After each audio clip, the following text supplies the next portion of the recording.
Sarah, your team is actually named after, I believe, your nonprofit, right? That's correct. And so how did you four ladies come about sitting next to me? Lucky you. I know, right? Well, surprisingly enough, I was able to rope in 4 crazy females willing to do Race Across America who all live in Polk County with me, Central Florida. And they are also very passionate about the nonprofit Top Buttons, which has been around 12 years. And we provide confidence building, life skills education, and clothing resources to young women who have been trafficked and abused and mistreated and low income. So we are really glad to be able to help them enter this better stage of life and help them really reach their goals. And what an honor to be able to do something I'm passionate about and be able to support the cause that I'm also passionate about. So RAAM really provides an awesome opportunity for that. And we've been able to really raise awareness for our mission and in such a great way, in a unique way, because nonprofits are constantly having to think of new ways to help connect people with the cause. And so this has just really been fun. I mean, we have different coaches, but we ultimately want to do it safely, and we want to do it as fast as we can and support the charity that we care about. And we've raised $92,000 thus far, and our goal is to, yes, I know, right? So, and we are local to Central Florida, but we're branching out. I mean, we serve more than 500 young women per year. We're opening our 4th location in St. Pete next month. So it's just really cool. And when cycling is all a part of it now, because we do a local Gears for Good ride in November, and so the local community has come out and support in that way as well. So, yeah, but training's been great. That's perfect, and that's a great way to do it. And again, not an uncommon path to get here. Right. You know, people find a passion in cycling, they like riding, they do Grand Fondos, triathlons, whatever, and then they finally get a group of people together and say, let's go give this a shot. We really like riding when it's sunny and warm outside. Let's see how it goes when it's dark and cold outside. Dark and cold.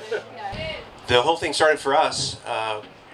We're raising money for the American Lung Association. And there are 4 of us from Anchorage, Alaska on the team. And we've raised money up there in the past, and we set a really ambitious goal, and we're out there working hard. As of a little while ago, we're at $237,000 in the can. So we're proud of that, and it started because my cousin Bo Hammer, who's on our team, and I just got this idea to try this ride. He's a serious cyclist, and we have all done a lot of cycling over the years, but. My wife is his first cousin, and she is a lung cancer survivor.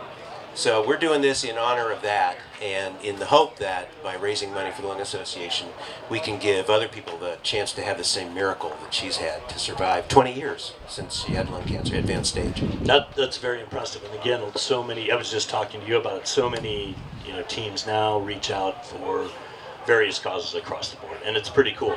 And I believe the Breathe America thing, aren't most of you impacted by some type of lung cancer or disease? Yeah, lung disease is pretty pervasive, and everybody has a story of knowing a dear one who's either lost their life or had serious health issues because of lung disease. So we're all committed on a personal level, as well as having this mission to ride the race. And everybody has a story, and they're sad stories. Most of the time, lung cancer isn't something that people survive, but sometimes they do.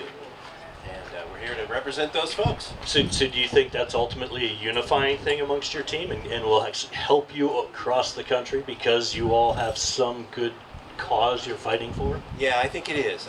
I think, as Colin said, that the teamwork aspect of this is really critical. And we've really developed a wonderful chemistry just in a short time. We had training camp in Tucson back in January to learn about the exchanges and practice and get to know each other. And we cooked together, and we ate, lived in rented homes together, and we had a great time. And the chemistry on our team, I think, is one of our big advantages. So Ed, Lithgow is a construction company, and I believe you guys are racing and raising money for a charity as well. So how did Lithgow Construction come about or come about as a team, and tell us a little bit about the charity you're raising money for? Yeah, the team has been there for a while, and it was founded by the CEO, Rob, unfortunately the person who had crashed, and he is a full supporter for Concrete Cares, which is an organization that provides support for families for children that are being treated for cancer. So I know that Rob is extremely passionate about that, and he's been the main driver on the fundraising and all that. And like I said, that one hurts, you know, because he worked really hard. This would have been his first time.